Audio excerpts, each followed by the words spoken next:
Bom dia, galera. Bom dia, galera do segundo ano do Colégio Milênio de Campinas. Hoje iremos falar sobre o Império Napoleônico. Quando nós falamos, meninos, do Império Napoleônico, nós estamos falando justamente aqui. Nós estamos falando de um período em que podemos falar, de acordo com alguns historiadores, um período de consolidação da Revolução Francesa com Napoleão Bonaparte. Diante disso, podemos falar que Napoleão, mais conhecido como Napozinho para mim, ele vai assumir o poder logo após ele dar o golpe do diretório, chamado golpe 18 Brumário. No vídeo que vai sair no canal, está lá o calendário revolucionário, falando justamente o que é Brumário, o que é Termidor, explicando como é que se formou esse calendário durante a República. Tá? Com isso, podemos falar que Napoleão, durante o período do consulado, ocorreu uma recuperação econômica, jurídica e administrativa na França. Napoleão, então, realizou diversos feitos em áreas diferentes durante todo este período. E é na imagem que nós temos aí, você observa Napoleão já como imperador, e aí tem alguns detalhes que mostram esse império de Napoleão. Entre elas, a águia que aparece embaixo, no tapete, a águia, símbolo de império. Lembrando que a águia já foi símbolo do Império Romano, a águia vai ser símbolo do Império Napoleônico, a águia vai ser símbolo de outros impérios ou outros governos durante o século XX e durante o século XIX. Tá? E aí, atualmente, também, os Estados Unidos têm como símbolo de potência o quê? Uma águia. Nessa imagem, você observa Napoleão sentado, coroado, e as cores vermelhas, mostrando a ideia de poder e majestade. Contudo, meus amores, observamos que no governo consulado, no que se refere ao aspecto da economia, o que Napoleãozinho faz? Napoleão vai criar o Banco da França em 1800, vai regular a emissão de moedas, reduzindo a inflação, vai desenvolver tarifas impostas que eram protecionistas para poder fortalecer o mercado interno francês, com aumento de imposto para importação de produtos estrangeiros. Primeira base da economia, proteger o mercado interno. O resultado para a França foi o quê? Foi uma França com comércio e indústria fortalecidos, principalmente com estímulo à produção e ao consumo interno. Ou seja, economicamente, Napoleão Bonaparte recupera a economia da França. No que diz respeito à religião, Napoleão Bonaparte, por ser um cara que tinha influência, tinha amigos jacobinos, tinha amigos girondinos e tinha influência iluminista, Napoleão vai fazer o quê? Ele vai usar a religião como instrumento político de poder político. Esse exemplo que Napoleão faz é um exemplo que outros países também fazem, futuramente na história, que é sempre se aproximar do aspecto político e religião. Por que se aproximar da religião? Porque a religião é aquela que detém o poder cultural. Querendo ou não querendo, a fala de um líder religioso, no caso desse período da cristandade na França, é importante para a legitimação do governo. Diante disso, Napoleão assinou então um acordo, chamado Concordata, de 1801, entre a Igreja Católica e o Estado. O acordo sob aprovação do Papa Pio VII dava direito ao governo francês de confiscar as propriedades da igreja e, em troca, o governo teria de amparar o clero, ou seja, o governo teria que manter a estrutura todinha do clero. Napoleão, então, reconhecia o catolicismo como religião oficial da maioria dos franceses, mas se arrogava o direito de escolher os bispos. Peraí, o bispo para tal região da França, quem escolhe é eu, tem que ser um bispo de confiança. Que mais tarde seriam aprovados pelo quê? Seriam aprovados pelo Papa. É claro que o Papa fala assim, eu não vou aceitar esse bispo. Ele não tem esse negócio de não aceitar. Foi o próprio Napoleão que nomeou, então ele vai ter que aceitar esse bispo. Diante disso, no que diz ao direito, pessoal que vai prestar para direito futuramente, estabeleceu-se o Código Napoleônico, um código civil em 1804, tá? Que muitos aspectos dele vão se manter e vigorar na França até 1994. Então, podemos falar que representavam grande parte do interesse da burguesia, tanto da média e da alta burguesia, como, por exemplo, o casamento civil, separado do religioso. O Estado casar separado, tá? Que até hoje tem. Você pode casar no cartório ou você casa onde? Na igreja. Respeito à propriedade privada, direito à liberdade individual, igualdade de todos perante o quê? A lei. Está em vigor até hoje, embora consideradas alterações legislativas posteriores. Napoleão também instituiu em 1809 o Código Penal. Tá? E é interessante observar que a guilhotina Ela vai parar de ser usada justamente em 1994, quando a Assembleia cria um novo código. Tá? E aí, no Memorial de Santa Helena, Napoleão fala o seguinte: minha verdadeira glória não foi ter vencido 40 batalhas. Waterloo, que foi a batalha que foi derrotado, apagará a lembrança de tantas vitórias. O que ninguém conseguirá apagar, aquilo que viverá eternamente, é o meu Código Civil. Napoleão é um cara de 1 metro e pouquinho de altura, 1,65, que adora mostrar que ele é o cara. Ele é fodástico. Napoleão é fodástico.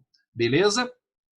Seguindo, então, eu só mudar um negocinho aqui, para ficar legalzinho, ficar bonitinho, para saber que eu estou aqui. Pá. E aí você coloca o quê? No aspecto do consulado tem o quê? O aspecto da educação. Dentro dessa organização, ele vai organizar o ensino e a propriedade, que foi a formação do cidadão francês. Que aí você lembra da herança do iluminismo. Então ele vai reconhecer a educação pública como meio importante de formação de pessoas, principalmente no aspecto de comportamento moral, político e social. Tá? É aqui que nós começamos a chamada escola positivista de ensino, a chamada escola tradicional. Ok? Diante disso, podemos falar o quê? Que no consulado a administração vai ser marcada de que maneira? Napoleão indicava pessoas de sua confiança para cargos administrativos e após uma década de conflitos gerais do país, com a Revolução Francesa, o povo francês tinha a esperança de uma estabilização do governo. Mas os resultados obtidos nesse período do governo de Napoleão agradaram a classe dominante francesa. Com o apoio desta, elevou-se Napoleão ao nível de cônsul vitalício em 1802, podendo indicar seu sucessor. Esta realização implicou na instituição de um regime monárquico, ou seja, a França sai de um período de consulado e volta para o regime o quê? De monarquia. E aí, em 1804, esse quadro é maravilhoso, porque está toda a corte reunida e membros da igreja, e quando o padre vai coroar Napoleão, Napoleão pega e fala assim, dá aqui a coroa, eu mesmo me coroo. Eu não preciso da sua autorização. Eu mesmo me coroo. Justamente colocando o quê? A sua ideia político-administrativa. Organizado o meio interno, Napoleão começa a perceber que tem que ir para o meio externo. Então, começa, Napoleão a enfrentar os seus inimigos. E seus inimigos são quem? Inglaterra, Rússia, Áustria e Suécia, que vão sempre bater de frente com Napoleão. Em 1805 vai ocorrer a chamada Batalha de Não é difícil de lembrar. A Batalha de Tá? Franceses derrotam os austríacos, a Batalha de Austerlitz, franceses derrotam austríacos e russos, Batalha de Trafalgar, ingleses derrotam os franceses. E aí é nesse ponto que Napoleão demonstra para o mundo que ele não tem uma frota marítima muito forte. Ele tem um exército forte, mas uma frota marítima não. Quem tem a frota marítima forte é justamente a Inglaterra. Então, em 1806, Bonaparte recebeu o apoio de 16 príncipes alemães, criando assim a chamada Confederação do Reno. Então, o que foi a Confederação do Reno? Foi a criação de um congresso criado entre Napoleão e príncipes alemães que faziam parte do Sacro Império Romano Germânico. É só isso. Essa é a Confederação do Reno. Então, eu tenho o quê? Uma coligação econômica, uma aliança política. Inglaterra, Prússia, Rússia e Suécia formaram a quarta coligação antifrancesa. A Prússia foi derrotada na Batalha de Lens e Berlim foi ocupada. Pela paz de Tilsit, a Prússia foi o quê? Desmembrada, fragmentada. Em 1800 também, Napoleão, então, para tentar sufocar e enfraquecer a Inglaterra, cria o chamado bloqueio continental.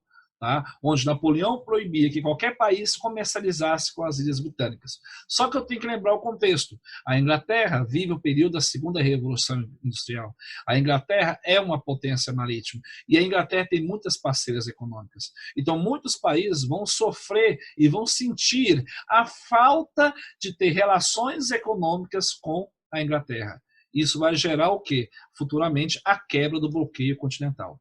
Em 1807, os russos foram derrotados sem estabelecer uma aliança franco-russa em prejuízo da Prússia e da Inglaterra. O leste europeu, então, ficou sob o domínio russo e o oeste sob o controle francês. Foram criados nesse período o reino de Estfália, cedido para Jerônimo, irmão de Bonaparte, e o grão do Ducado de Varsóvia, antiga Polônia, que ficou sob o comando do rei da Saxônia. A Rússia uniu-se ao bloqueio continental decretado por Napoleão em 1806 contra a Inglaterra. Só que aí, você observa no mapa, tem um bloqueio continental. Observe que eu tenho de laranjado França e possessões diretas. Estão as possessões da França, ó, lindinhas aqui. países independentes, a Suíça, Reino da Itália, Reino de Nápoles, e eu tenho derrotas de Napoleão. Você observa que as derrotas de Napoleão ocorrem no território da Espanha, ó, tá? E justamente próximo da Inglaterra. E aí você observa também que quando Napoleão vem para cá, tem essas derrotas, até conquistar isso, vai possibilitar que a família real venha para onde? Para o Brasil. Dessa linha compartilhada aqui, ó, pintadinha, o chamado bloqueio continental, proibindo os países aliados da França de ter relações econômicas com quem? Com a Grã-Bretanha. Em 1807, tradicional aliado da Inglaterra, o governo português não aceitou o bloqueio continental e, em represália, tropas francesas invadiram Portugal, obrigando a família real e a corte portuguesa a fugir para o Rio de Janeiro, onde foi estabelecida a nova capital do Império Português. Os franceses invadiram a Espanha e colocaram no poder José Bonaparte, que era irmão de Napoleão. Só que aí a Rússia, sufocada e necessitando de produtos industriais e outros produtos, o que acontece? A Rússia rompe o bloqueio continental e passa a comercializar com a Inglaterra. Napoleão vê isso como uma grande afronta. E ao fazer isso, em 1812, Napoleão busca fazer o quê? Invadir a Rússia. Então aí, o fato da Rússia obedecer às ordens de Napoleão e comercializar com a Inglaterra levou Napoleão a formar um exército de mais de 600 mil homens de várias nacionalidades para enfrentar os russos.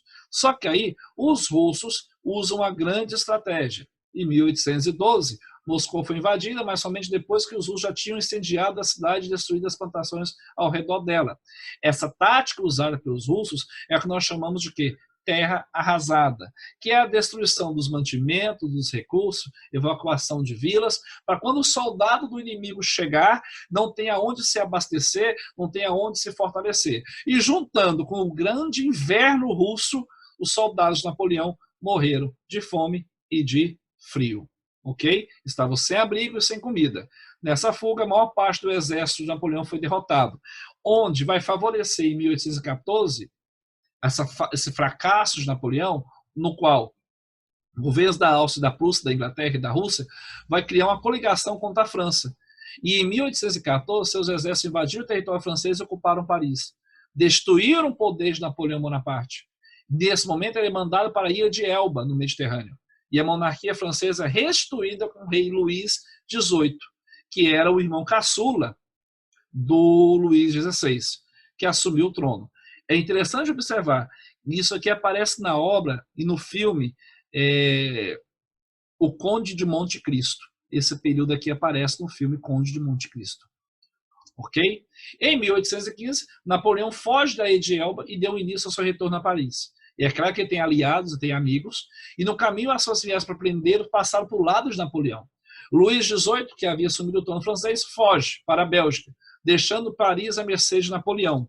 Diante disso, o novo governo de Napoleão durou apenas 100 dias e, em junho de 1815, foi definitivamente derrotado pelas forças coligadas na Batalha de Waterloo, na Bélgica. Napoleão, então, foi preso novamente, foi mandado para a ilha de Santa Helena, no Oceano Atlântico, onde Napoleão Bonaparte morreu em 1821. Morreu de quê? Várias teorias, mas sabemos que uma delas era justamente câncer que ele tinha no estômago, ou gastrite aguçada, uma coisa assim. Ok? Então, meus...